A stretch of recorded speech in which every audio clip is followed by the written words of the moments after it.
Welcome to the Chain Out Podcast with your hosts, Jeremy and Daryl. Hey everybody, welcome to Season 3, Episode 142. We're back. The dynamic duo is together again. How you doing, Daryl? Doing fantastic. How are you doing? I'm doing good. Good. I missed it. You know, man, You I did? did. I missed not being in this studio with you last week. You had a good reason. You had a good time, some good time away. Mm-hmm. Raring to come back. I am. Yeah. Raring to go. Yeah. How did it go from your point of view? It went great. Yeah. Yeah. Mr. Tim Plamondon stepped in. Wally O'Valley, ex-president's episode. Mm-hmm. Tim, he's becoming a bit of an old hat at it now. He knows what he's doing. Yeah. You know, especially interviewing Wally as well. It was like interviewing a bunch of old friends sort of thing. So, Yeah. Wally's such a good guy, and I'll tell you, Mm. it was really cool. Every time I am away, I get to be a listener, All and I right. get to actually feel what it's like for our listeners to tune in and to see it from the other side. And man, we got a good product out there. we do. So Not to toot our own horn, No. but I'm talking as a listener. right. You probably, Sam in the chat just kind of mentioned it here, and I want to say something to you. It's a great Festivus germ. Did you get the references that Tim was making? Because yeah. I know you're a big Seinfeld fan. Yeah, I got some problems with you guys, and you're gonna hear about it. It was Okay. fantastic. I listened over the last couple of days. I listened to the Chain Out episode, and then just finished on my way over here. Oh, yeah. The spicy hot takes. Yeah. So for people that didn't get a chance to listen to Around the Basket, that was definitely a little bit of a different approach than what we normally do. Mm-hmm. Do you agree? Did it offend you? Are you okay with it? Got me fired up. Do we want to go back to regularly scheduled programming? Well, with me, it's always the lukewarm friendly takes I think we talked about. But I don't know. I was getting a little fired up with some of those things. Don't even get me started on two throws not being allowed. I can't wait to let's save that for Around the Basket. And Yeah. actually about that was someone commented on YouTube. They said, "What's this Around the Basket thing? And how do I what is it? And, Really? and where do I get it?" I did not see that. So I gave them the comment and let them know. That's awesome. Mhm. Yeah.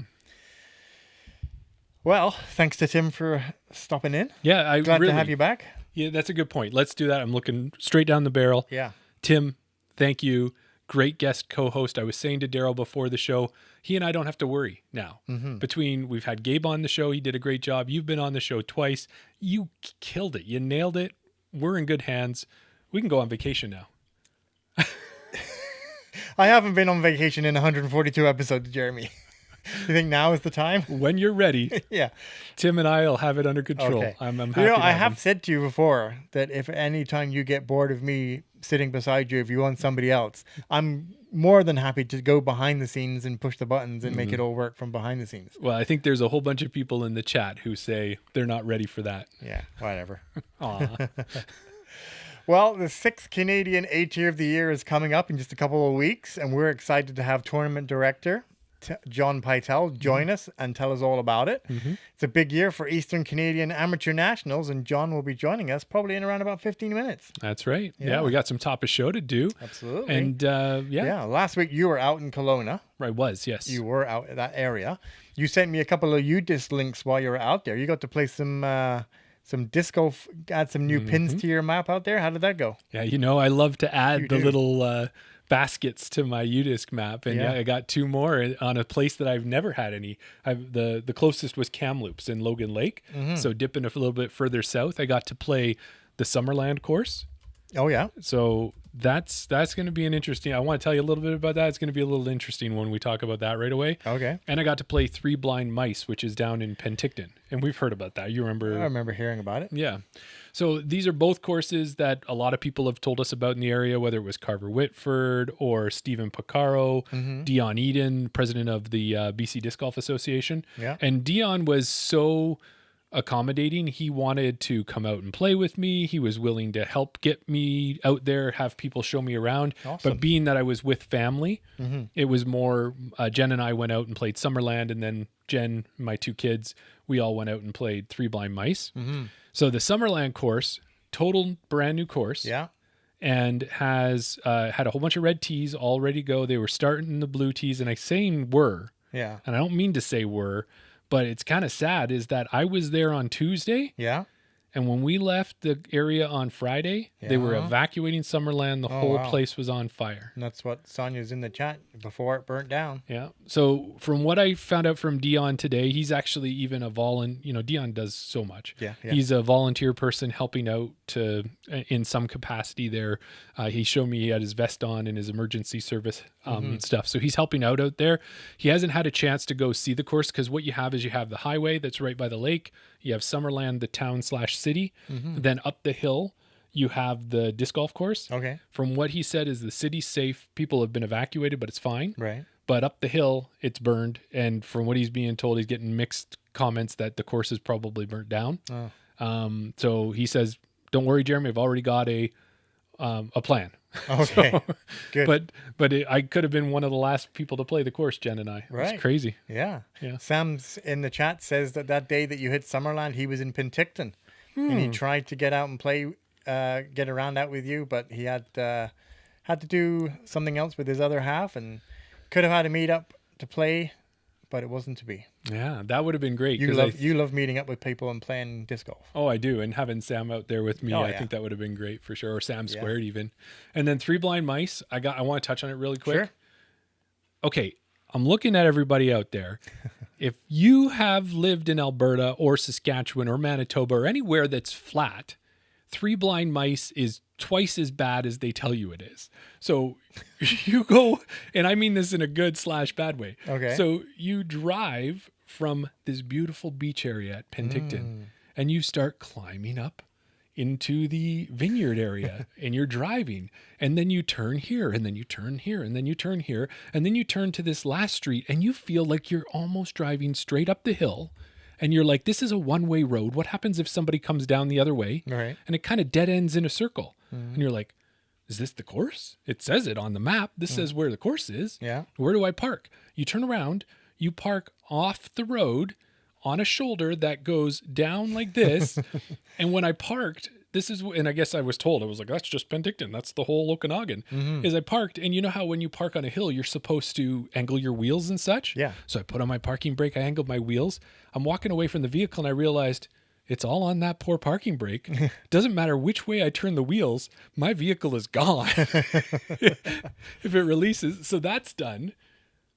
Then you walk up even further up a path, uphill, Okay. to get to the first hole, which is uphill, to get to the second hole, which is uphill, to get to the third hole, which is uphill. So this course is crazy, man. Wow. Crazy. So, and it was like, got your workout. 164 feet straight uphill. But I played really well. I loved the course. I have nothing but good things to say about it in the fact that it was an awesome course to play and you should play it. Just know what you're getting into. Bring your hiking boots. Yeah. There was a great group that was on the course there. Yeah. I played really well. My wife took a bunch of pictures and videos. I might actually be able to put together a little cap cut 5-10 minute thing. And if I can, I'll put it out there. But Sure. man, Three Blind Mice, Summerland, Okanagan knows what they're doing. How did you shoot? I shot under par on both. Wow. But it's one of those ones where you say, oh, well, I must be getting better. But how many of those shots where it's like, here's the tree branch. Whoosh, Yeah. Wow. No pictures on a scorecard. no pictures on a scorecard. That's what they say. And if any of those videos that Jen took were good, you can judge for yourself. Yeah, there you go. So yeah, that was it. I really hope the area does recover okay. I hope Summerland, the course, is not in too bad a shape. But yeah, that's what I'm thinking. Dion's got a plan. Yeah, Dion's got a plan. And yeah, at this point here, this is where we like to, what did Tim say last week? This is how we pay the bills. This is how we pay the bills. That's right. And shout out PDGA Canada. Thank you so much for helping make the Chain Out podcast episodes possible this year and being a supporter. And we'd love if you support PDGA Canada, get your PDGA membership. All the money that gets invested into tournaments in Canada stays in Canada. So why wouldn't you do it? Absolutely. All right, let's talk about tournaments, Jeremy. This last weekend, there were 17 events in Canada, including 3 more B tiers and 4 C tiers. We had events in British Columbia, Alberta, Saskatchewan, Ontario, Quebec, and PEI. Not quite the gambit. No. There were circuit challenges, a DGPEI tour stop, a Bergs and Burgers tournament, a Birdie Derby, Nico's Drive, Yeah. an Innova replay event, and an NADG T Premier event. Okay. Yeah.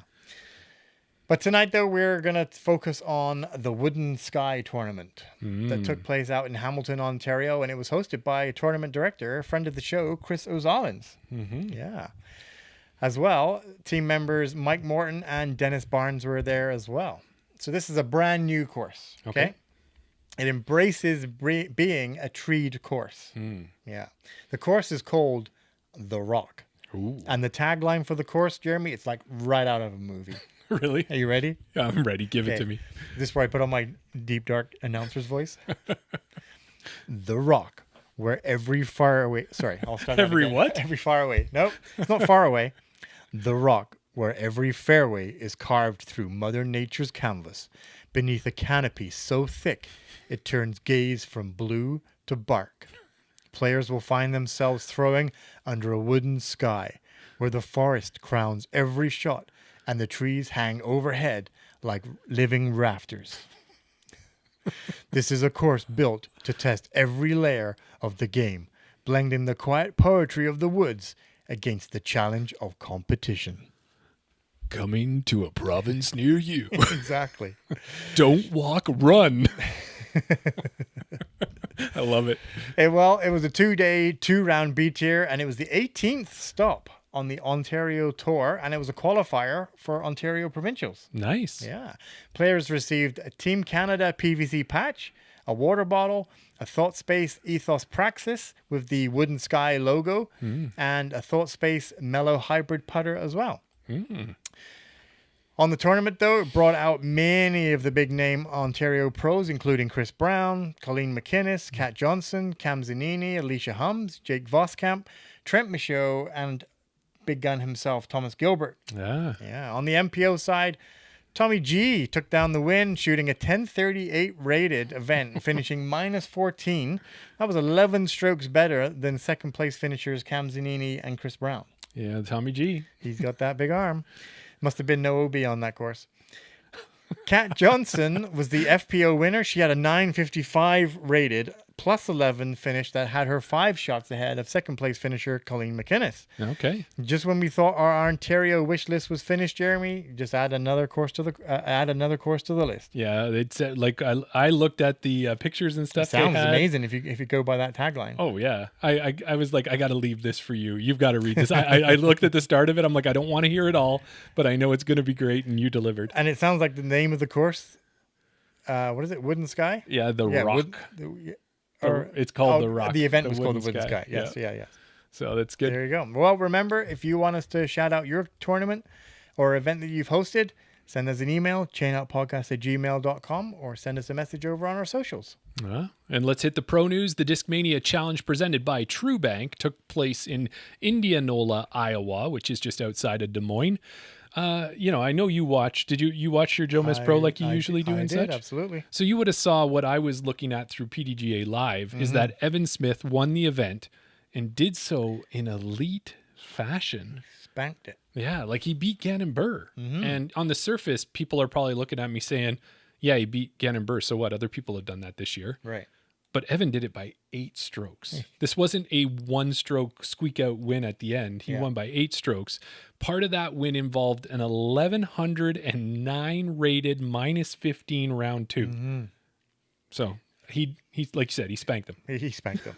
And everybody else in the field for that matter. One thing that I will recommend, though, if you do want to go back and watch it, go back and watch round 2, hole 3, and just see what happens to Calvin Heimberg's disc. Oh, I think I saw a clip of that. I did see it. Is it an RIP disc? It's an RIP. Yeah, I saw that. Absolutely. I think it got left behind. I think they call that first available? I think it was a DX Rhino. Yeah. And I mentioned it to Tim because I know Tim watches live coverage and things like that. And I'm like, did you just see Calvin's shot? He's like, that's what happens when you throw 70 miles an hour DX plastic. It's true. For those who didn't watch it, go back and watch Jomez coverage or look for it on socials. But yeah, it's pretty amazing. It is. And if we go to the FPO side, Ella Hansen managed to snag the win, fighting off Kat Murch, who tied it up in the final round on hole 15. Kat got a birdie. Ella took a double bogey. But then Ella said, oh, you thought I was giving up? Well, just joking. And then she went and she got 2 birdies and a bogey, took the win by 1 stroke. And Ella's -18 overall was good for $1,003 rated event and $7,506. Wow. And that is enough money to buy a heck of a lot of bagels. And if you follow Ella's profile, if you know, you know. If you know, you know. That's right. Maybe hand pies as well, we've heard as well. All right, in the Canadian side, we did have a Canadian out there. Rebecca Dawn, our Ontario pro who's been touring, secured another top 10 finish, finishing in 9th place, earning herself $1,100. Congrats to Rebecca. Amazing. She's just racking them up this year. She is. Next up is the 2026 Disc Golf Pro Tour Doubles Championship at the Preserve, presented by Simon Line in Clearwater, Minnesota. Mm-hmm. We got 2 Canadians representing there. Woo-hoo. MPO side, Thomas Gilbert is teaming up with Chris Clemens for Team Lemonada. You get it? You see how they combine that? We talked about it on the podcast, I think. I think it was Clemenada. I think that's what he wanted to change it to, but it was Lemonada as it was listed. Right. So, yeah, he wants to change it. They should change it. They should change it. On the FPO side, Rebecca Dawn and Trinity Bryant are doubles partners on Team Donity. This should be an exciting one to watch. So, as always, favorite the players on PDGA Live and cheer them on through their socials. Okay, let's quickly get to our giveaways. They are all stacking up. Jeremy, the Ace race is on. We've recorded some stuff. It'll be getting out there. That's the Smith Lake Farms Innova Fox. Next up is the Innova Wraith from Mike Biette. And then after that, if you listen to last week's episode, we have an elevation disc to give away, which will be kindly donated by Mr. Wally O'Valley. Yeah, that's exciting. We appreciate all the giveaways that we receive. The more the podcast grows, the more giveaways we'll be able to do. The more podcasts we do, the more chances of you to win. So as the paper boys used to say, Jeremy, extra, extra, read all about it. Don't forget, tell your friends to listen and sign. You told me to say it. I love it. I don't know. I got to put something in the outline and see just how far I can get you to go. Will he really say it? We also want. That's what you did with the drap, right? You're like, I'm just going to see if I can get him to sing. How far? How far? You've come a long way, friend, a long way. We do have 2 amazing sponsors who help support the podcast. We've got BR Disc Golf and Disc Republic. BR Disc Golf has, you might have remembered when we had the deluge of content that everyone that was up at Nationals was putting out. There were a lot of pictures. There were our chain out jerseys. There were the new Edga jerseys. There were BR Disc Golf jerseys. Well, Brendan says that there's still some Edga and BR Disc Golf jerseys left. So if you want to pick those up, you can pick them up on his site. He also has more flight towels in stock, a bunch more inventory that's being added to the online platform, including a lot of MVP discs and new releases. So check that out. And on the Disc Republic side, Jason and the team, they try to have you covered for everything disc golf, whether it's discs, jerseys, whatever you need. One of the things that they've got in stock, and I think I've got one, you've got one, is we've got a disc retriever. But like my disc retriever is like a double hook one. Oh yeah. This one has the double hook, has like that sweeper one that you can kind of catch the discs off the bottom of ponds with. Right. It's got the suction cup. It's got everything. So he's got those in stock. You can pick them up at Disc Republic. And what I have to say, when you look at all the attachments on there and the length of it and everything else that it has, if you can't retrieve your disc with that retriever, just leave it, man. Walk away. It's gone. It's gone. It's done. You're never getting it back. You're never getting it. If you threw it so bad that retriever can't get it, you don't deserve to get it back at that point. Hot take. Well, remember, when you are shopping with either of our sponsors, use ChainOut at checkout. That's the promo code ChainOut, and it will help us out and support your favorite podcast here. There you go. Don't forget, stay tuned after the episode. Be sure to head over to our Patreon and get the free link to join us for Around the Basket.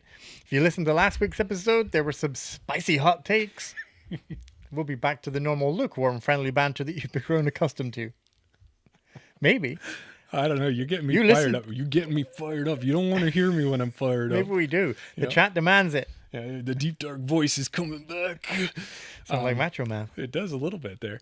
Well, before we get going here, our guest has been amazing in the fact that they said, we always tell our guests, come on, we're going to have you on about 7:20. Yeah. Right from the start. Absolutely. Total green room. Yeah. Have you seen smiles? Have you seen some food getting eaten? What have you seen? I've seen people walking by. I've seen washroom breaks. I've seen everything. Really? Well, I haven't seen.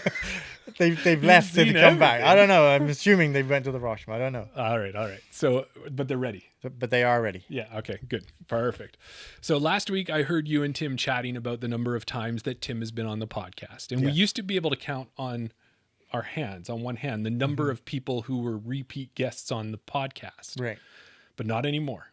Okay. After 3 years of Chain Out Podcast and 3 years of covering Canadian A tiers, we're excited to have John Pytel back on the podcast to get us ready for a tournament coming up in a couple of weeks, the Eastern Canadian Amateur Nationals. Absolutely. Yeah, let's get him on. Good evening, John. How you doing? Hey guys, doing well. Nice shirts. Yeah, Yes. absolutely. We're trying to represent. We had somebody in the chat wanting to know why we were wearing T-shirts and what Super Spin was. Oh, And I said, all will be revealed. It looks like, where are you right now? I'm in the pro shop.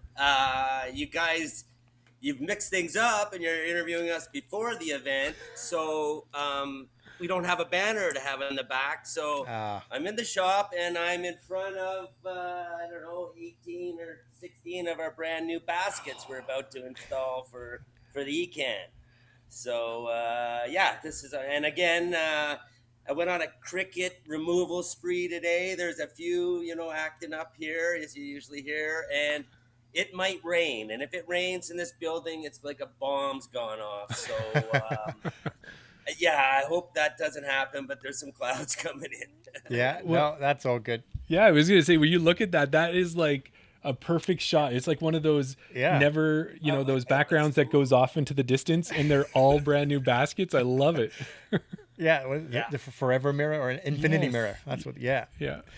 Well, welcome back to the podcast, John. We're glad to have you here. We're thinking at this point you might just want to put a reminder in your phone for second Wednesday in August to be a guest on the Chain Out podcast. Okay. 3 years running now. Well, hey, no, thank you guys so much for that. I love everything you do. It's a great chance to talk disc golf, which is something I do all day. I really like the support and the exposure it brings and everything you're doing for the Canadian disc golf scene, hope more people follow it and tune into your guys' podcast. It's great. For sure. Yeah. And you mentioned that we're getting you on a little bit earlier. We kind of mixed it up a bit this year. We wanted to get the tournament directors on a couple weeks ahead of the event, just so that if there was any last minute things or get the hype up, if there's any spots that people want to join, get you on before. Yeah. And then afterwards, then we'll interview the winners. And then that kind of gives us a bit more time with them as well. So. Yeah, we get to double dip on the A tiers, I think, is what we're doing this year. There you go. Yeah. Yeah, no, that's great. That all sounds good. And we've still got some places we'd like to see. We'll welcome more golfers. We're kind of at a window. You won't get the custom players pack stuff, but we got discs, we got credit, we got merch. We'll figure something out to make that part up. But yeah, for sure. We still got room. Love to welcome anybody. Absolutely. Oh, good. So you mentioned it. You're always, you're out there. You just come off the course. You're doing everything. You're busy with ECAN coming up soon. But if that wasn't enough, it looks like you just hosted an MVP circuit challenge last weekend.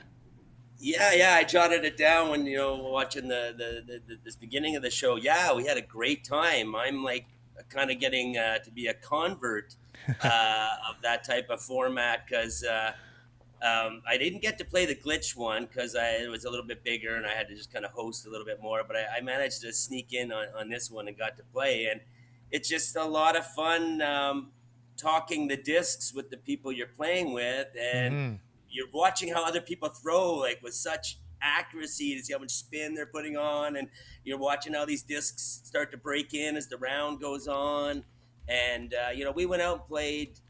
Well, we tried to play all 3 courses, but we ran into rain on the last chunk of it. But we went out and played the short tees, the whites, and everybody seemed to have a really good time. And then a big rainstorm happened, and we were huddled in here and. Gave out some prizes and called it a day, but it was a good success. Yeah, a lot of fun. I love the discs too. The putter went great for me, and I recommend That's awesome. them. No, that's good. And you've mentioned the rain a couple times, and we can relate to you. It feels like Alberta, I've been almost saying it's like in a Truman Show bubble this year, the province, because it feels like it's rain here and nowhere else. And even when I was in BC over the weekend, it was dry, unfortunately, with smoke, the fires. As soon as we crossed back across the border and got to Jasper, it rained. It was immediate. It was crazy. So we get the feel for the rain. Oh, like it is part of the story. I got my Cole's notes here and whatnot, and we have had a very, very wet summer here.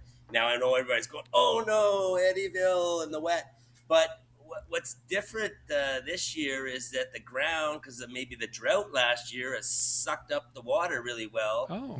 But the grass has been growing like mad. We're cutting it like every 2 days, 3 days Right. to stay ahead of it. So those that know me, I'm about the course for an event. So we're all in, working all day, cutting the grass. This course is in the best shape it's probably ever been. My little helpers were around this summer, and like last summer is a complete opposite. We only had to cut the grass a couple of times because it was all a big drought. So it helped because it helped me time wise because my helpers were all gone on a vacation for a lot of the summer, but this year they've been here. Everything's snipped. Great shape. We just mowed a bunch today, but it's rain. And the other thing that's kind of interesting is the ponds. They're all full to the top. But the course is very dry. So last year players would have came to ponds that had no water in them, and we had to paint an OB line around them. Well, it's a lot more intimidating this year because it's bloosh, and you better have that retriever. Yeah, there you go. Tip to anyone heading up, call Disc Republic, get the retriever. You're go going to need it check for out. Ettyville. Awesome. Yeah, totally. So, we're really looking forward to how the course is going to play. I hope we have good weather the weekend of, obviously, but things are in prime shape. And, I don't know, what you guys want to segue into or out of, but, we're going to have installed all these new baskets. We're in the process of upgrading all the baskets in the course to 36 MVP Black Hole Portal version 2, 4 rows of chains. These things are just awesome. We got a few on the course already. They catch great. And we're really looking forward to that. That's part of our 20th year push in the sport. And I think, next year we'll start looking at our tee pads and maybe some concrete or artificial turf or whatever. That'll be our next kind of focus, and some other things that are going on. There's always something. I had 100 loads of gravel grindings, highway grindings show up today, so we'll be able to make better parking lot, better things. So there's always something going on here. It never stops. So it sounds like you're just super busy. You're installing baskets, you're running events. You ran an event last weekend. You've got this great A-tier coming up now. Are you just like a glutton for punishment or something like that, John? Like, you just want to make things harder for yourself? Yeah, I've been a bit of an idiot this year. I don't want to say I took on too much, but we're going to get through it. I got some vacation coming up in September, getting away. So we're looking forward to it. And no, it's been a lot of fun. And it's, when everything's right here, a store, a whatever, running a tournament and the tools today are so good. The PDGA tool set's so good. UDisc or whatever is compliments for things. It just makes being the TD role so much easier, and we've got the burgers, the barbecue, the whatever. Nice. We can always just seem to get through things pretty easy. So, it's been a lot of fun, and we're really looking forward to next weekend for sure. Yeah, nice. Sounds like you've got it dialed. You've run so many events. It's like you don't even have to try now.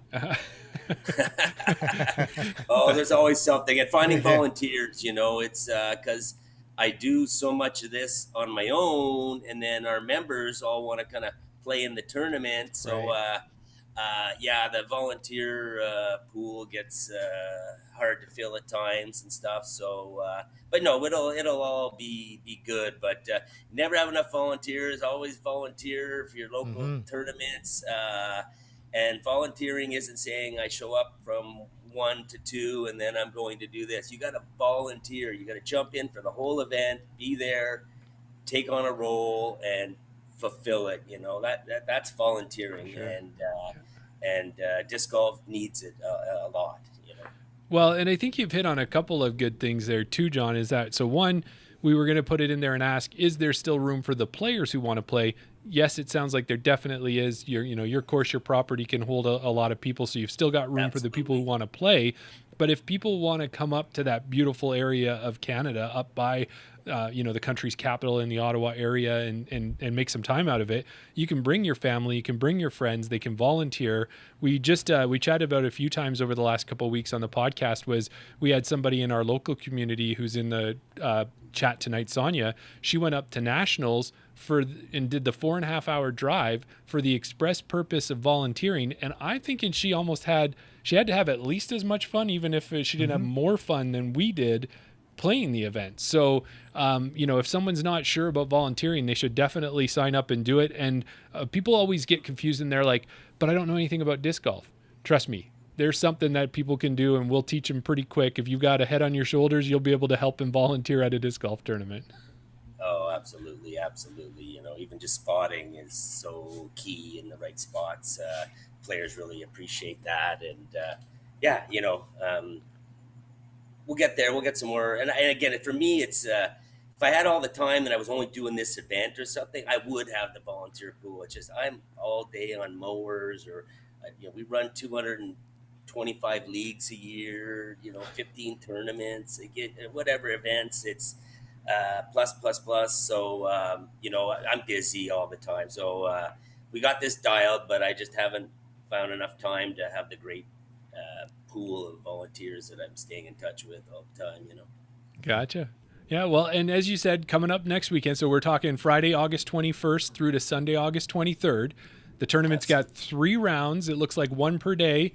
And this year's tournament, you kind of alluded to it already. It's kind of a special anniversary. So I don't think this is the 20th of this tournament, but you've been putting on tournaments on the property for 20 years. Is that right? Yeah, absolutely. That is the case. I don't know. This may be our 5th or 6th, 8th year in a row or something. I'm looking up at the banners. Sorry, trying to pick some numbers up. But we had our first event here 20 years ago, and we've been having events every year since, and it's evolved into what it is today. So that's amazing. Yeah, 20 years. You said that's amazing to think that you've been hosting events for 20 years. You mentioned that first tournament. Do you remember that first tournament? Oh, guys. Well, I've got this could fill the whole episode just talking about these tournaments, but the first one was amazing, and that's a little bit of the history of the course. Is I got into disc golf on a stag. We were going down to New York City for a buddy's stag, and Kevin Grigno was the Ottawa Disc Golf president, or involved with the Ottawa Disc Golf Club, was the president at the time. So driving down got me into disc golf. So when we came back, a couple of those guys all had garage bands. So Kevin, if you know Kevin, he's a big planner, organizer, So we got into the whole spiel of let's do a Ettyville Express camp out music festival, kind of like the Festival Express, if you know way back when. So Kevin put on this whole spiel where we did have a disc golf tournament, but it was a big party. We took the coverall here, which was 40 by 80 shed. We cleaned it all out.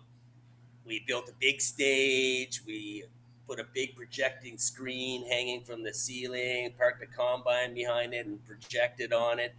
And we had back in the day, I still had the Super Spin pinball machine, which is what the course is named after. And a lot of the artwork comes from this old Super Spin pinball machine. So we had that all done up. And then we had, so I'm kind of working from the night backwards, but you can imagine, one band played Dark Side of the Moon, nice. One half of it cover to cover. And we set that off at dusk, and then the other band came on and was more of a dance rock thing. We had fajitas, we had a tournament. And that was kind of the first, 5 or 6 years was kind of music themed. I would rent like 2,000 watts of speakers and put them all over the farm and be DJing and cranking music all day when you played disc golf. And we would have a keg bar at Hole 9, and very few people made it past there. All my wife and her cousins were all in their bikinis or whatever. So it was like I don't even know if we added up scores that year or anything like that. But we had a great time, big camp out, and oh yeah, I can remember it was like yesterday, and then we did 2 more years like that, and then the OD tour. We found each other, and Right. that was like a marriage made in heaven, and Yeah. we had all those great OD events and everything. Yeah. Yeah, I was going to ask you what some of your favorite memories were from that first event, but I think you kind of nailed it all there. If we could get a keg time bar? machine, I know exactly where I'm going to first. Exactly. If we could go back, Yeah. Oh, well. Yeah. Yeah. Well, again, it was. I think there was 60 girls and 60 guys and 2 bands. So it was a great party. that's awesome. Yeah. There was If we, 120 of us. Yeah. if you could go back and revisit that tournament, that first tournament on that property, how much has the course changed from what it was then to what it is now? You know what? I want to say completely, but oddly enough, this first kind of 9 holes of Ettyville, 8 holes, I've been there for a very, very long time. Okay. And I'm not sure that first pond at hole 6. I think I dug it there for that event. I can't be 100% sure, Wow. but the course used to go in a whole different direction. It used to only be 18 holes, a lot of dead walks as we built it up, but now it's like 36, 45 holes of golf here or whatever. So, it's changed quite a bit, but yeah. So it was crazy. way different, and we were just bush hogging it. Now it's like cut, Yeah. perfect kind of grass and all trimmed back and stuff. It's never good enough for me, but a lot of people remark about it when they get here, and that's always fuel for us to keep going, because sometimes we think it's not looking good, and they're like, oh, it looks great. So Well, That's what 20 years of experience Yeah. gets you. Well, and hearing John speak, I'm hearing Gabe and Robinson in the back of my ears as well, because I think when Sure. we've chatted with him, you and him sound very much alike, where it's, right now I'm working on this hole and now it looks perfect. And when that hole's done, I've got another hole to work on. And then I've got it's always working and improving. And that's what makes you guys have these fantastic, amazing courses. But what I wanted to ask you, John, was as you start looking at the registrations roll in and you're taking a look, and we're kind of reflecting back on the last 20 years, is there anybody in the registration this year who was at that first event? Is there anybody that you saw there where you're like, this person's been around since the beginning? Oh my God. Geez. Well, I'm not sure if Colin McDonald might have been there. I'm trying to think of the disc golfers that actually played. Ken Darkovich. Yeah, Ken was there. Okay. Ken's not in the tournament. Ken's not in the tournament, but yeah, there's a few Ottawa people that, because Kevin, one of the organizers, was involved with the Ottawa club, so he kind of pushed it out there to them. But yeah, there was a few, but I can't really remember them all. Yeah. And what about that might have something to do with the keg beer, Hollow 9. That's part of it for sure. But I would say, okay, well, let's ask you this one while we're at it too, John. So that's if anybody was there from the beginning. But aside from you, who would, and your family and everyone else who would have been at all the events, is there somebody out there who has attended just as many events as you, or is it Ken or one of those guys has been there right from the start, year after year? Oh, wow. No, it's been a little bit of we had the OD tour years, and we had all those guys coming through, but some play PDGA a little bit more, many don't. So yeah, it's just been a mix mash, or as we've evolved. But really, it was Yeah. party events to now PDGA a little bit more. We have a few, I wanted to put on a 20th anniversary OD reunion event this year, Right. but it just didn't work with the guys. So that was really why I took on so much, and our C tier, B tier money event was kind of a little bit last minute, because that was the weekend I had set aside for doing it. But you get into the newer days, like Rico, who's here with me in the shop wandering around. He's here all the time working. He comes to all the events that he can. yeah, you might have one of the longest running streaks, of things here. Yeah. But Yes. yeah, it's just it's been a mix mash, and some years, some not. Some years, Right. I know Scotty J's coming up this year. Well, he's one from way back in the day, working with Bevy, although we haven't seen each other on the course or whatever. But these are all like Bevy was the first OD person to show up on the property for that weekend, and I was coming out of the coverall, and there's Bevy and Jangles walking across the lawn there, and meet these guys, and boom, great friendships and parties just started to happen for, I don't know, 5 or 6 years, whatever the run was. But That's awesome. great, that's a good deep dive history podcast thing. The guys and the artwork and all the themes and things like that is some East Ontario disc golf history. Like it's phenomenal. Yeah. Nice. Well, it sounds like whatever event you're putting on, it's amazing. It's always exciting. Moving forward to ECAN this week, or coming up soon, can you tell us what players can expect at this event? I'm guessing there's going to be food. Maybe not so much loud music all over the course. Maybe no keg bars. But what can they expect this year? Yeah, sure. And again, you guys always say kind of me, but you can see it's always me with somebody or a crew. For sure. It's that village thing that we need. So I just get all the kind of praise for it. But there's so many people helping all the time and with everything. But heading into this year, well, I think what players can expect is the courses is going to be phenomenal. Mm-hmm. And we've lined up even more help for next week. We're shutting down the place from Monday to Wednesday to get everything set up and done. And if the weather cooperates, that should fall in really easily. There's some goodies, the player pack. There's some personalizations. There's some theme stuff. There's some 20th anniversary stuff. Really excited about that. Money doesn't go as far as it used to. Things cost a lot more, but we're still trying to do our best to give some great value there.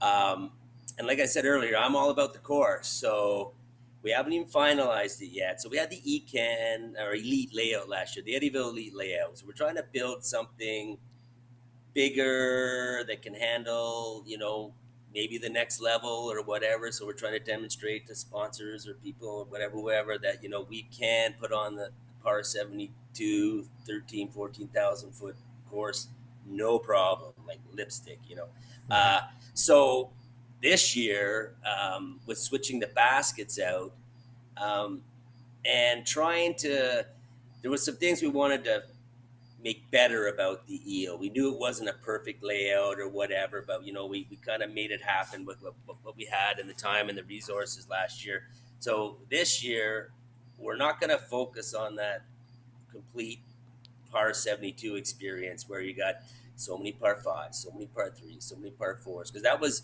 like I was knocking down some of our best holes down to a par 3 just to kind of make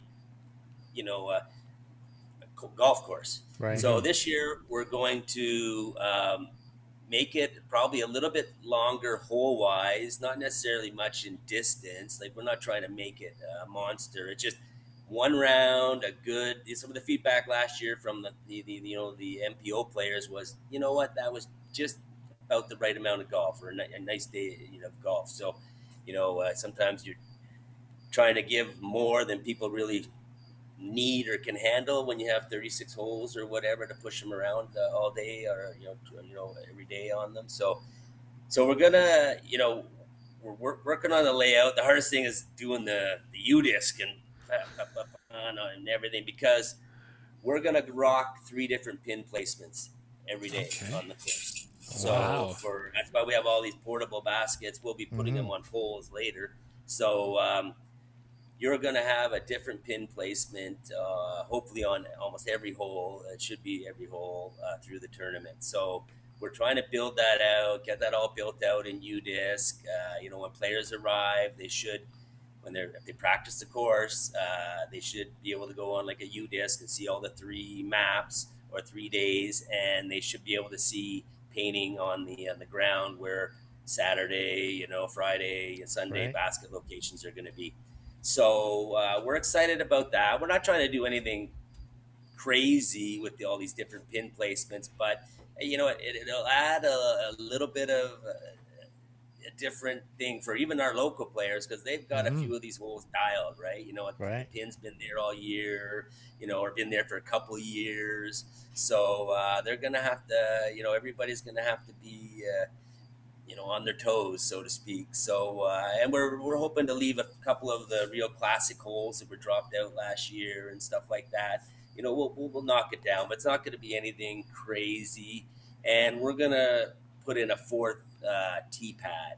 So Wow. I'm getting emails even now. Oh, we want to be in this. It's a different course. What was blue here is going to be white maybe for you on an ECAN layout because Right. the only people that are going to go off the long tees are MPO, MP40, and MA1. So you're going to be getting on some long tee pads. I know distance appropriate for your division, I guess I like to say. But so people just need to get out of their mind what the tee pads are today because they're not going to be that for Gotcha. Right. next week. Yeah. Yeah. But Well, it's sorry, go ahead. sounding pretty awesome with that, John. Now, did we read correctly or hear correctly that it's going to be, for some of the players, a 27-hole layout per day? Is that what you're looking to set up? Well, it's going to be more than 18 and no more than 27. So Okay. we're still finalizing that, if you can believe. But we've already gone through it. There's nothing for me to say. Oh, go look here, because I'm still trying to get this. I've never had multiple pin placements on UDisc before, and it Yeah. looks like a lot of work. It took me like an hour to get one hole, kind of, and I don't even know if it's right. So we'll get that sorted out. But there'll be the visuals and things will be on the ground, or some holes might even have 3 baskets already there, and we'll just cover the one you're not playing on the appropriate day. Right. But, so it's not. It's just. Well, Worst case, it'll be the exact eel of last year, but I don't see that happening. We're putting this hole back. We're doing that to that hole. And, Well, yeah, like John, when I saw the 27-hole potential, when I was looking at that, I had to do the math. And if I did it correctly, Daryl, if you're playing a 27-hole layout over 3 days, you are going to get 20 years / your money's worth of disc golf, because you're going to play the equivalent of 4.5 rounds in 3 days. Holy. But usually when I play 1 round a day and I've played 18 holes, I've got more in me. Right. So I'm thinking that 18 to 27 is probably that perfect sweet spot where you're like, You say that yeah, after I got day enough one. yeah, maybe after day 3. But I love it, John. I think that's going to be fantastic. I think players are going to love that part about the tournament. Oh, well, I mean, going back through our recent years with all that, like I was given 36 holes a day. 99 holes was one tournament. It was 36, Wow. 36, 27. So that was getting to be too much for people. But, when there's holes are small, you can get a lot in. So, but yeah, we just want people to get that 5-hour golf experience out there. It's not like you're going to be your 18 holes of your local park course or your local par 50 or whatever or 49 course or whatever it might be. So this will be probably about a par 80 to 90 or somewhere in there, 72 to 90. So Wow. Yeah, there you go. that's how many throws you gotta have to make, or putts or whatever. Yeah, At to least. get par, Yeah, exactly. at least. That's just to get par. Yeah. Well, hey, if you look at my scores, people usually go pretty low. I don't. We have a couple of hard 3s and 4s. The kind of the 1,000 rated, what you want to try to call it. But generally, you throw well, you get land in the right spots, you're going to go under here in Ettyville because it's not about all monster drives. It's just making those 2 or 3 shots and hopefully just having a tap in. Nice. Yeah. Well, I'm not too familiar with the area. Jeremy kind of showed me on a map. It seems like it's a little bit remote. It's not remote, but it's out there Just outside of the big just city. outside the big city. If people are coming to the event, is there going to be camping on site? Do you have availability for camping? What's the situation there? Yeah. The players all have opportunity to register to camp for the 3 days or 4 days or whatever. Let's show up Wednesday till Monday type of thing. So yeah, we offer on-site camping. It's kind of like festival camping, It's no Okay. hookups or anything like that. Mm-hmm. But we have outdoor showers. So people, we bring in water to keep the showers going. So you can survive. We have porta potties, hand wash stations. We get them cleaned during the event. It's how can I say, this type of event, and the players that are kind of coming to it. They're a little bit more. We better get an Airbnb or be in a hotel. It's there's still going to be a contingent of campers and stuff like that, but you really get a mixed blend. So we're not going to be overrun with campers. We'll have enough room for everybody to park in where we camp, and that we won't have to have, I don't think, the overflow parking going or anything like that. So Awesome. we offer it all the time to travelers, people coming through if they want to camp. And we charge $10 a person a night. And for the ECAN, I think it's $45 or something. It's all rolled in there. It's really and this is the part, like, it's an expensive event, and I should have to say, because we're always kind of fighting the people that seem to know more than we do, right? And it's like, oh, well, your green fee is this during the week. Why is it this for the event? Because I don't have to spend $1,000 in a dumpster. I don't have to spend $4,000 on porta potties. I don't have to spend another $1,000 on bringing water in. So when you have $5,000-$6,000 of expenses, you got 100 people. That's $60 a person just for that stuff. Right. So these people that are out there mocking everybody in the back that we're jacking our green fees for the event, they have no idea. They're just it's frustrating, because for the most part everybody gets it and they're very thankful and this and that, but people talk, right? And I know who you are and why I don't know why you can't figure it out, but continue to rant that way in your circles, and that's going to be good. But it costs a lot to run it, and that's why we have a camping fee. That's why we have a pass-through event fee, and to be honest, none of that money even is left over for added cash. That comes out of our pocket and the PDGA with their support. So we throw a lot at it, and because we love competitive golf. We want to support that community. We want to see, if it's a sport, you got to have a top, and it's got to have that pyramid and a good base of players. So we're trying to serve all of it, really, with what we do. And disc golf is growing. It's great. It's really taken off. Oh, you've got it. Spurt here happening.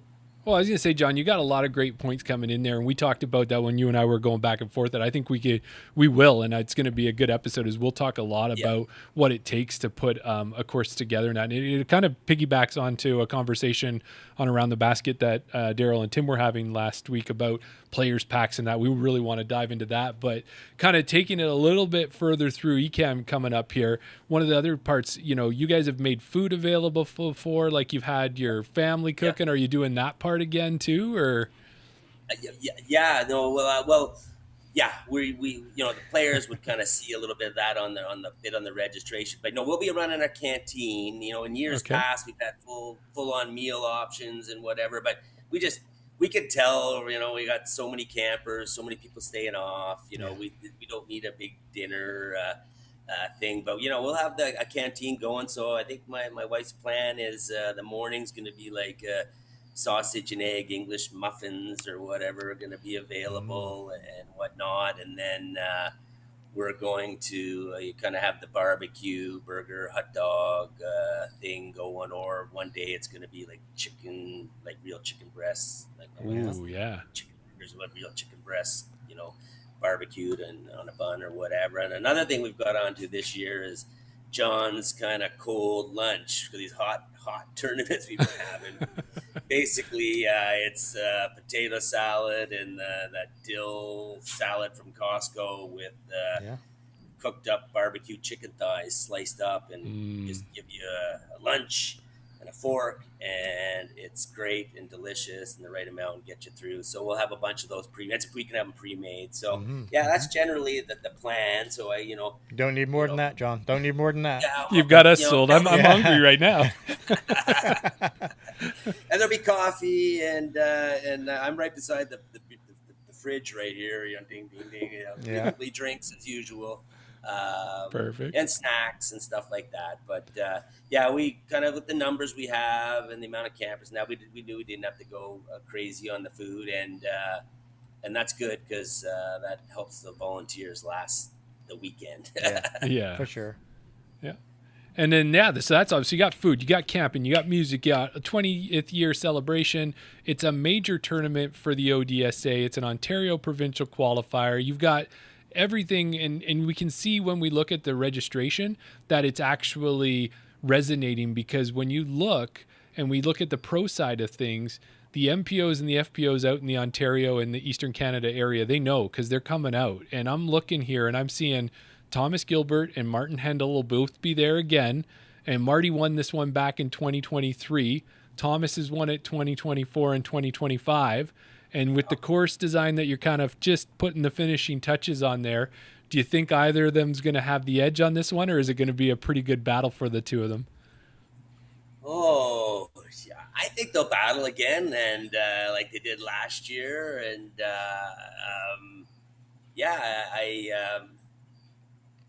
I'm kind of the game. Sorry, I just wanted to ask. I'm kind of curious with you saying that you're changing the course, and we've heard this from other course designers whenever Thomas is going to be there. Are you trying to Thomas-proof the course, or are you just making the changes for the betterment of the event? I don't know if you can Thomas-proof the course. Really. He's a fantastic thrower, and we don't. There's a Mando, so we can't do the big one around on 8. Another thing, guys, we have corn this year, so the crops are corn, and when there's going to be people that have never played corn here, so corn changes things a little bit. So please respect the corn, don't trample the corn. It's money, but we're gonna have that spot. We'll go over all of this kind of player meetings centric, but. There's shots now where the gaps you were looking at are visibly gone because of the corn. So you're got to go higher and launch different launch angles, and shooting over soybeans is waist high. Well, the corn is 9-10 feet high now. Wow. It's a little intimidating. It only comes into play on 2 or 3 holes, but sorry, I kind of derailed it there. The players are oh, I've never played corn, and of course it starts it's all short till about the middle of July. All of a sudden it goes from from July your knees to 10 feet tall in a month. It's crazy, the stuff, the way it grows. So so we've been having some fun with that. So that's going to add another little element to it. But there's no Thomas proofing it, and I think there our long holes are long, or short holes are short. We maybe have talked about it. I'm kind of try to design a course like an Augusta with easier par 5s or eagleable par 5s, hard par 4s, some hard and easy par 3s. So but we'll see. So, I'll be honest, some of our regular par 4s are probably 3s for those type of caliber players, unless it's going through the woods. So, we'll either push them back or the basket back. So, and they always seem to come down to those last round, back 9 of Ettyville, despite some people saying it's boring, last 9 holes. It's always exciting, and you can watch the players finish. We're looking forward to that, watching them come in. Yeah. Well, that takes care of all the MPOs. Yeah. On the FPO side, it looks like we've got Alicia Hums coming back to play again. We've got Melody Graval, and also Alex Paletto will be out there. It looks like they're going to be playing the event for the first time. Do you think experience of having Alicia play is going to give her the edge? Well, Alex has been here before. Pardon me, I dropped some of my notes here. Oh, right. Yeah, maybe not for the event, but or maybe for one of the other days. It would have been probably maybe one of the provincials or something. Right. And she did very well. and Melody, don't believe I've had the pleasure of meeting her yet, Okay. I'm not putting a face to the name, but Right. um, you know, um, we're missing some regulars there, and like we were talking, kind of before. There's so many events, things are expensive, people's money and time. It's Yeah. I don't want everyone ever say it's an oversaturation of events or anything. I just think it's a little harder on people, and ours is a 3-day event, and if anything, we would change next year. We might make it a 2-day event, just to it just makes a whole other day for people and Yeah. things like that. But yeah, no, I've kind of when you were talking, in our pre-chat there, kind of people to look at, obviously Thomas, is a guy to beat. Martin, he's played here phenomenally. Just minus 17 on the MPP Dream is just, something I mentioned to a lot of people. You got Charles Blanchette. He's due to, he's got the game. You got like Cam, who's had some great rounds here, and then you kind of got the next guard. I'm going to call them like the Carter Yeomans, the Ryan McWaters, Dylan McDonald, Jacob Mainville. These are all the young guys that I've watched, take it to the next level, come through amateur ranks, commit to their game. We have a Ontario Quebec Ryder Cup kind of challenge called the Pelican, and seeing all these players come in there, and that's a super great training ground for competitive golf and getting to know all the better players and being on a team with them and the camaraderie. So I'm really looking at that MPO field. It's going to be a great matchup. Carter Yeomans, I know I've seen before. Charles Blanchette, some of those names we've seen at other events, but there's some new names that John was. What do you do with the pen over there? We do a fantasy podcast as well. We just want to get some inside tips. Don't worry about it, Jeremy. Don't worry about it. I just got some names. Just pretend I didn't hear Jacob Mainville. Pretend I didn't hear. Yeah, exactly. Just taking some notes. Yeah, whoever our guest will be to pick, they didn't get to. We won't tell them to listen to this episode. Yeah, right? exactly. Everybody else listen, but not the guest picker. Yeah. That's awesome. No, it sounds like it's going to be good. And that's what I was seeing when I looked through the list there, John, was just that the MPOs that are showing up are those big names, whether they're the ones from Southern Ontario, if they're the ones more from around locally, the ones that are coming in from Quebec. It's going to be a great competition. We know Martin and Thomas will always put on a show, but I think there's some names in there that could probably give them a bit of run for their money. And sure. And even talking to Thomas after he played nationals, he was seeing that out in Grand Prairie as well. He's saying every time I go out, there's these new players that are coming out and giving me a run for my money. So he still beats them all, but they do give him a run for his money. Yeah, well, in my thoughts on what things have stood out in the 20 years here, it has been watching all these younger players come up through MA3, MA2, MA1, MPO, and because I've known so many of them and seen so many in our area come through. It's just been a real pleasure to watch, and that's why we always kind of do the crown champions in the best way. Well, so many people who have won here at the provincials or the A tiers have gone on to be really top golfers and wherever they are and doing it. So and they all still are playing from what I can see, which is great. And they're what help make the 20, 30 player MPO fields, because we need people that get in that division if you can, bring it and take it to the next level. And it's so fun watching these guys do it. I mean, Carter, I think MA3, then he wins MA2 on the chase card, and then he wins MA1, and now he's in. And these are young guys.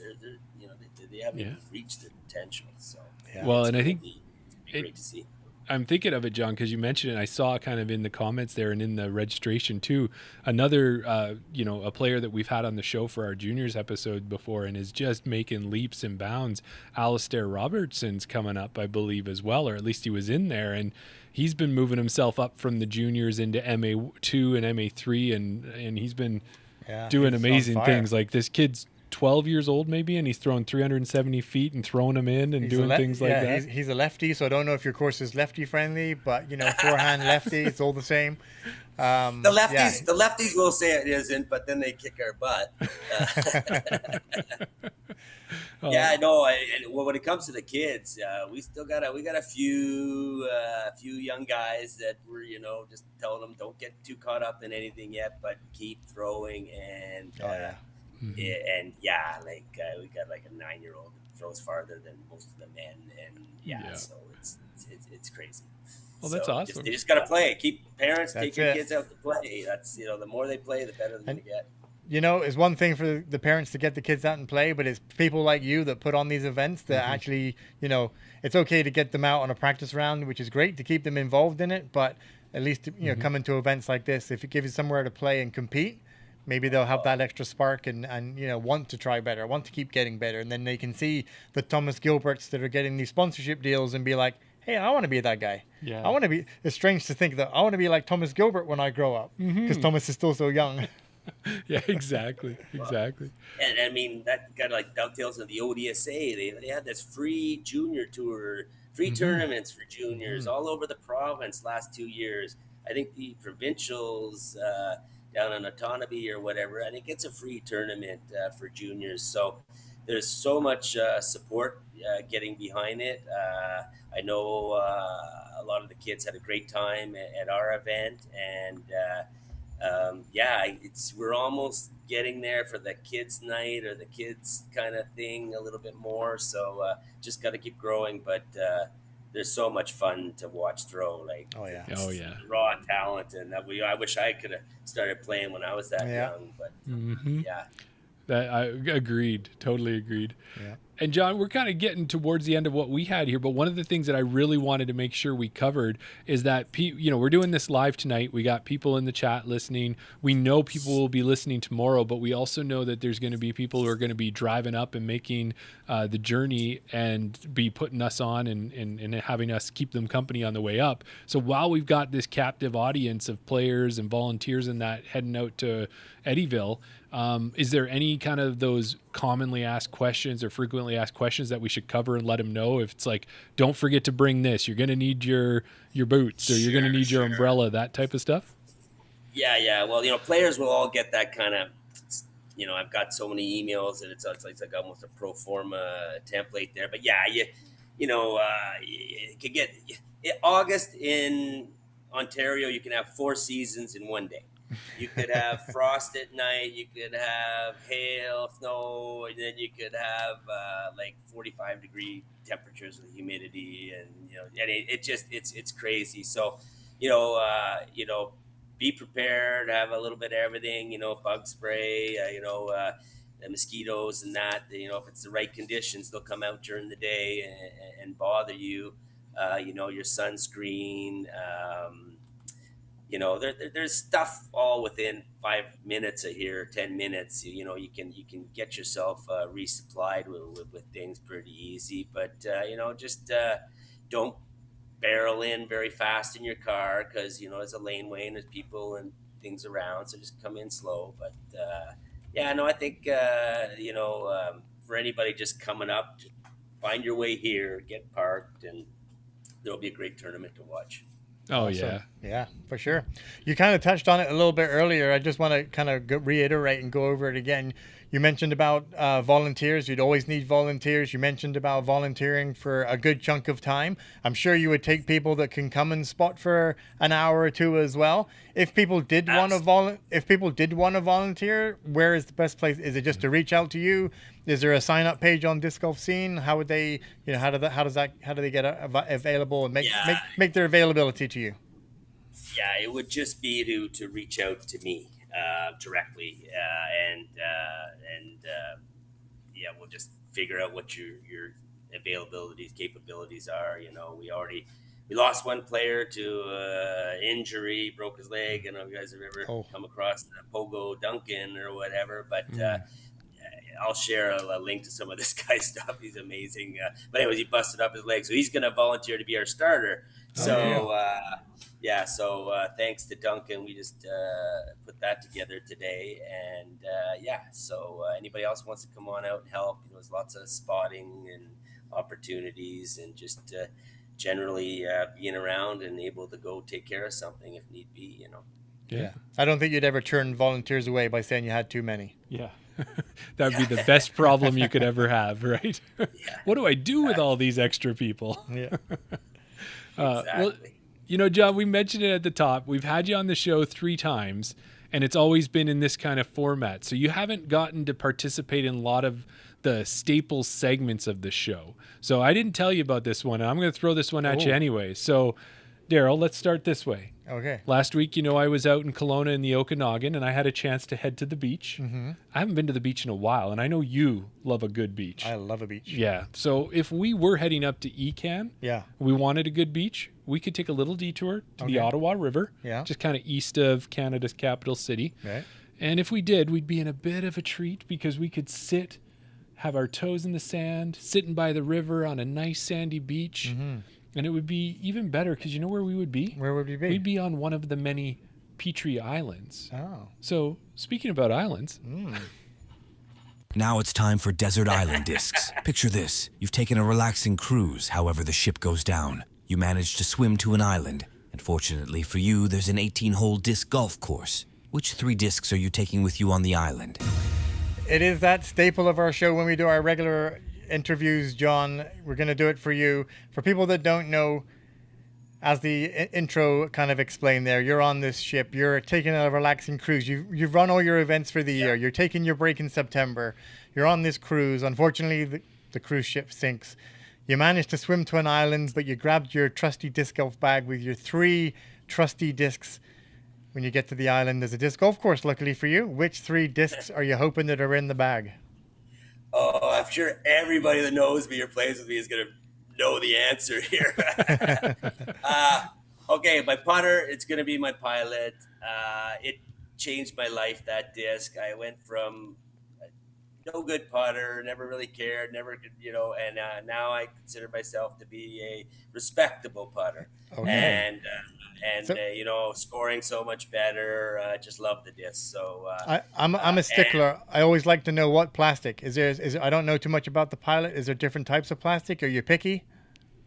Well, it's a streamlined disc. It's just a non-overmolded wad. Okay. I guess kind of very similar to that. Yeah. And it'll be electron plastic because that grabs the chains better. Yeah. Obviously and soft, regular.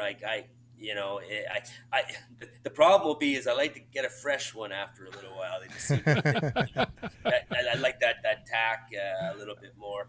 Okay. But yeah, I'm push pilots on everybody out of here. So soft electron. John got me on those pilots, and they're working not bad. So next disc would probably be just a glow hex, a lower stable hex. You can do a lot with that in the mid range. And then I only get to choose one more disc. Doesn't have to be a driver. It can be any. It's a Domi Fireball Fission heavy. Oh, what? That's the go-to. Okay. So, John, I haven't seen you play. I know we were supposed to catch up at Ontario Nationals, but you're gonna throw a fireball? That thing is a meat hook. Are you forehanding that? What are you doing with it? I said a Domi one. There's 2 types of fireballs out there. There's the flat ones and there's the Domi ones. Okay. So you get your hands on the Domi ones, set a bunch aside because they're really good. But the runners up are a crave or a wave. But my Domi Fireball can do a lot of things with, and it can take the headwind. So it's gonna be on the island, so it's gonna be windy there, and gotta shoot into the wind sooner or later. I love it. Soft electron pilot, glow hex, and a Domi fireball. I love it. Now fission fireball, fission lightweight, of course, for sure. No, I want a heavy one. Oh, you want a heavy fission? Oh yeah, Do yeah. they but make it's heavy got the fissions? dome. Isn't that kind of a juxtaposition? Oxymoron kind of Oxymoron, thing, I mean. yeah. Oxymoron, that's what I Well, was no, looking for. that's where the domey ones are, is in the fission. So Gotcha. you're not gonna find it in the other plastics. So yeah. That makes And I sense. think that's what it is because I've had some of those neutron fireballs, and I'm telling you, man, those things. I think Yeah. I could throw it straight, and it's like a boomerang. It'll come right back at me. It's like a baby tilt. Yes, there Right. you go. Now, the next part of this, you may be a little bit biased, and you can pick whatever you want. But we always ask the people, if you could transport any course to the island, that would be the only course you could play until you get rescued. And it can be a bucket list course. It doesn't have to be one you've played or own or manipulate or maintain. It can be any course, bucket list or whatever. Which course would you transport to the island to play with your 3 discs? I would take Screaming Heads with me, the big 27-hole layout. Yeah, there's just something about a golf course that has all that art and culture and things going on and big space. Obviously I would take mine maybe, but all the mowing and the grass might come with it, so I'll take somebody else's course. But yeah, and I mean bucket list. Oh god, there's just so many ones. But for a sheer experience in nature, you can't. It's pretty hard to beat a Screaming Heads in its Do you have that full pen? glory. But again, it's not really even a permanent course, so maybe I'm cheating a bit there. I just had to add that course to our list that we have of must-play courses now that you've recommended it. Yeah, it's kind of like a temporary or not even happening thing. So maybe I shouldn't have thrown it out there. It's not. Okay. I don't know what state of play it's in, but it was a gem, and if it could ever be a gem again for disc golf, that would be great. Nice. Perfect. We love it. Well, that about brings us to the end of the episode, John. Thanks for taking the time to join us tonight. Before we let you go, we want to give you the floor. If there's anybody you want to shout out or any sponsors you want to thank, now would be your time. Yeah, no, and thanks, guys. And that's why I was getting my sheets kind of ready here, and I've already lost the start of that. It's okay, John. We've done this before. So, yeah, well, no, I've lost my notes. I've lost the first group that I'm supposed to thank. But obviously, MVP Disc Sports. These guys have been a phenomenal sponsor of this place. We got a great relationship. I like to think that I make little things happen in places that you wouldn't notice that pop up in disc golf. So working with these guys, those things are happening. A lot of fun. They really enjoy engaging, the best ways they can.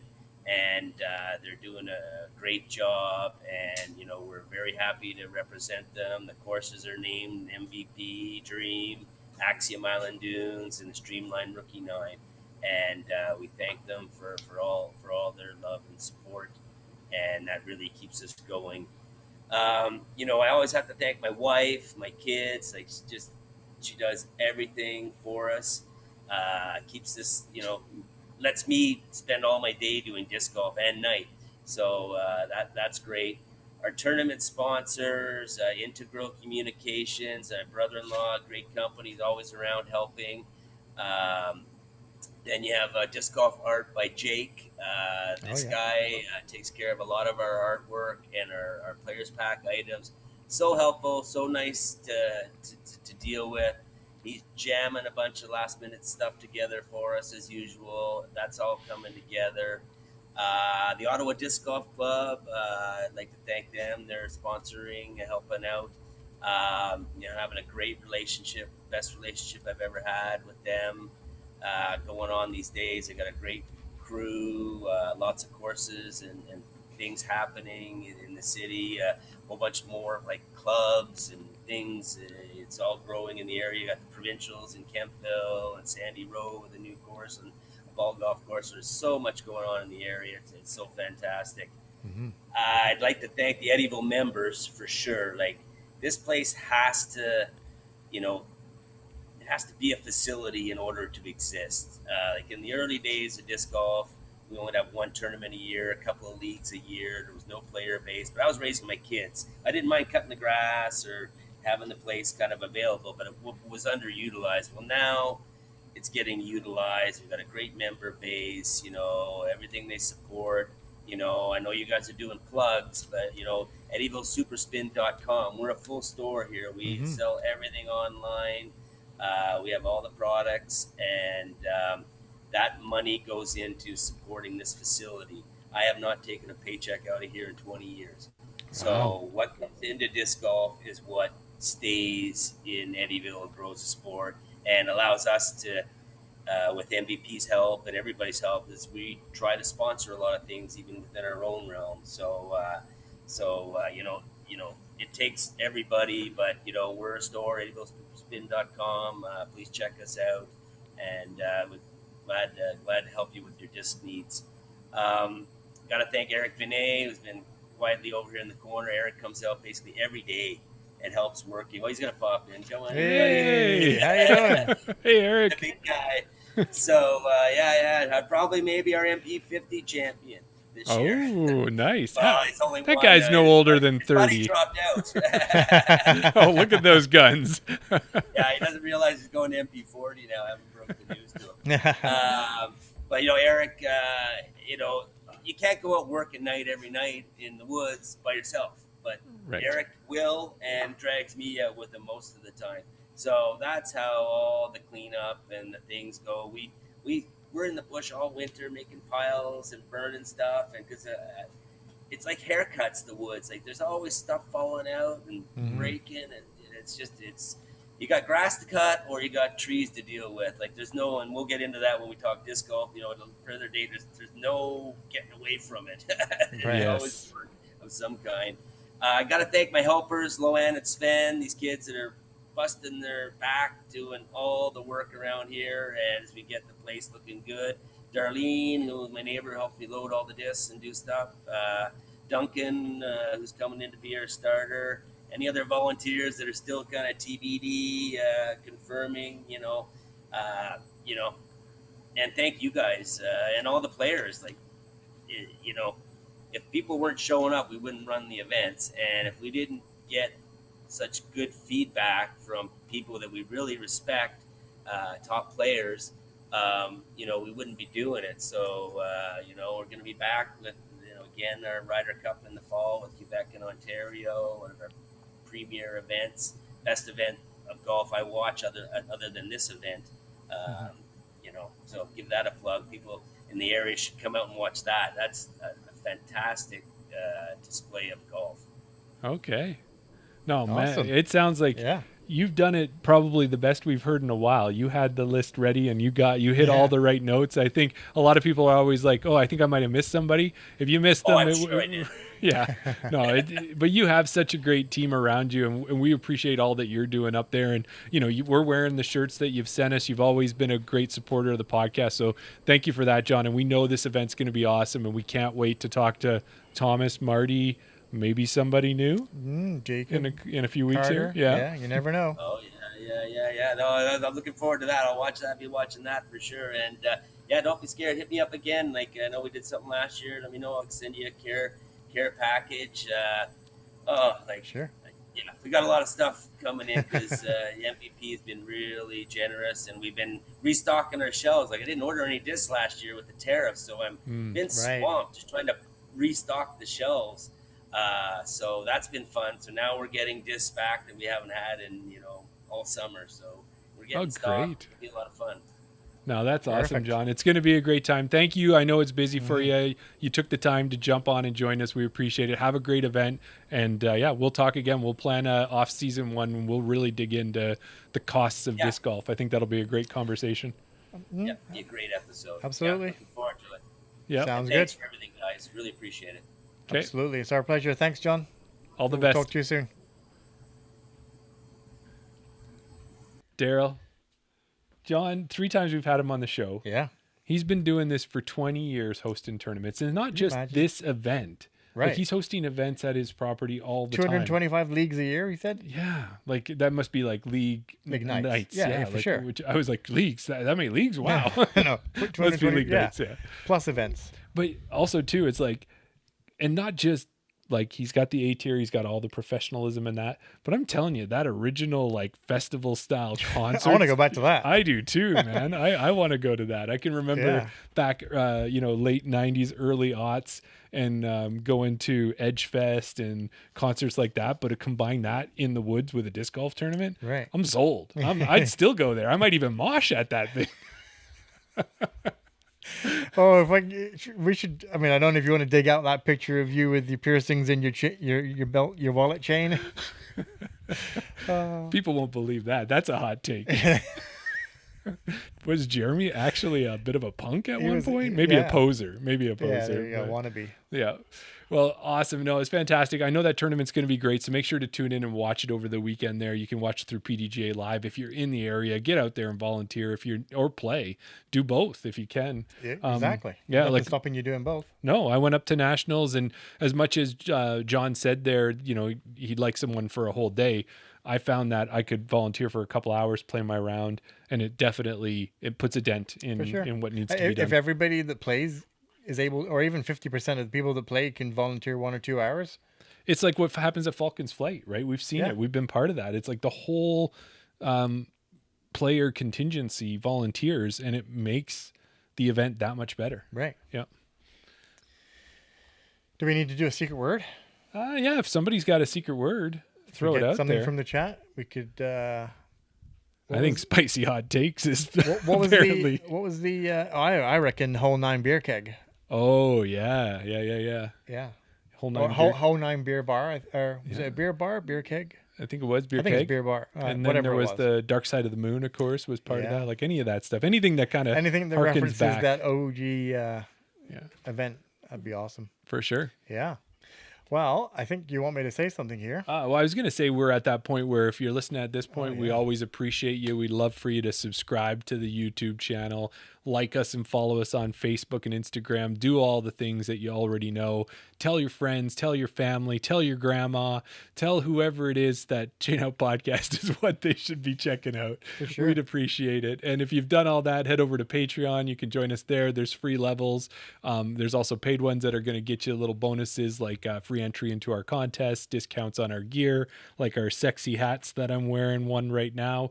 They're available. Lots of ways to support us using our promo codes, and everything you do along those lines we appreciate. So thank you for that, and keep on doing it. Mm-hmm. What are we doing after this, my friend? After this, of course, we're heading over to Around the Basket. Mm-hmm. Yeah, maybe with some what's the word I'm looking for?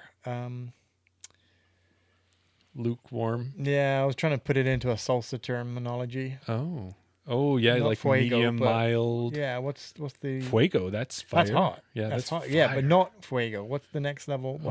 What would mild be? Un pequeño fuego. Un A little poquito? hot. Yeah, okay, there you go. Pequeño fuego hot takes over at patreon.com/chainout. Sign up for any level. Sign up, get the free link. Mm-hmm. Head over there. We'll be talking about some more Okanagan course. We can answer some more questions if you Yeah. want to hear more about it. I always but- want to hear more about your disc golf adventures. I don't get to go on any. Oh, Some you- lukewarm banter. We'll play some games over there. We get interactive with the chat. Yeah, It's all around. Yeah. it'll be good. And I was really, I told you I listened to you and Tim chat, and after Tim saying there's no way in HE double hockey sticks Mm-hmm. that he was going to be part of the drop, and then he dropped into the drop. He Did kind he of. surprise you, or was that planned, or did he surprise No, you? it was total surprise. Even I said to him, "It's up to you if you want to do it." Before when we were just kind of going over it, he's like, "No, that's not going to happen. No one wants to hear me." Isn't sing. he a musician? Didn't you tell me that? He's a bassist, so I think he kind of Oh. hangs back a little bit. Bung, dung, dung, dung. He's doing Yeah, that kind of he's thing. a bung bung bung bung dong dong dong dong ding ding. Yeah. And then I was expecting to go through to the second verse, and he hit me with it. He jumped right in. Yeah, it sounded good, man. Like I said, I loved listening to it. I listen to as many as I can of our episodes, but I don't always get Just to through get the the whole numbers up? thing. Yeah, that's it. With all 17 of my accounts, but that one I was able to listen to, and like I said, be a true fan, and I enjoyed it. You guys did a great job. Thank you very much. We appreciate it, but I think it is time for what the people want. All right. Well, what the listeners ask for, the listeners get. Let's is that true? Link it up. Is the that what they say? chain Lincoln. All right. Abraham Chain Lincoln. We gotta remember, we gotta dress up like that. Oh, we do. Yo. Another episode's done, and now for the draft. From J-Pow and DJ, he's a nice English chap. Thomas and Kat won the Wood Sky Tourney. Rebecca Dunn continues her pro turd journey. It was a little bit stumbly, but we made it through. Fade it out. We'll get a little better. 20 years of Ettyville. Well, oh well. Amazing work by Mr. John Pytel 81 holes. You better have stamina. to survive this ECAN throw a Ramana.